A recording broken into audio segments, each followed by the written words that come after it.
எதுக்கு ராயன் படம் national award வாங்குறதுக்கு எல்லாரும் இப்படி போட்டு அடிக்கிறாங்கன்னு பாத்தீங்க அப்படின்னா, பெஸ்ட் தமிழ் ஃபீச்சர் பிலிம் அப்படின்னு ஒரு கேட்டகரியில ஒரு லாஸ்ட் 10 வருஷம் எந்தெந்த படம் செலக்ட் ஆகுது அப்படின்னு ஒரு லிஸ்ட் போறேன். அதை மட்டும் பாருங்க. பார்க்கிங், பொன்னியின் செல்வன், கடைசி விவசாயி, அசுரன் சொல்லிட்டு லிஸ்டே வேற மாதிரி இருக்கும். இந்த லிஸ்ட் பாத்தீங்கன்னாலே ராயன் படத்துக்கும் இந்த லிஸ்ட்ல உள்ள படங்களுக்கு எவ்வளவு டிஃபரன்ஸ் இருக்கு உங்களுக்கு தெரியும். அது போக ராயன் படம் கூட கம்மிட் பண்ண படங்கள் என்னன்னு பாத்தீங்க அப்படின்னா, மகாராஜா இருக்கு, அமரன் இருக்கு, அபர்பந்த் இருக்கு, ஜே பேபி இருக்கு, ஜமா இருக்கு. ஜமா கூட ஒரு நல்ல படம் தான், நிறைய பேர் பாத்துருக்க மாட்டோம். தங்கலான படம் தான் நீங்க மதிக்கவே இல்லை, எந்த லிஸ்ட்லயுமே வரல.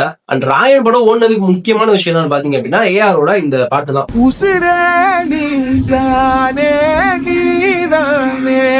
இதுதான் வந்து ரீல்ஸ்ல போட்டு தேய்ன்னு தேய்ச்சு எல்லாரும் ராயன் படம் பாக்குறதுக்கு ஒரு பயங்கர ஹைப் ஏத்தி விட்டுச்சு.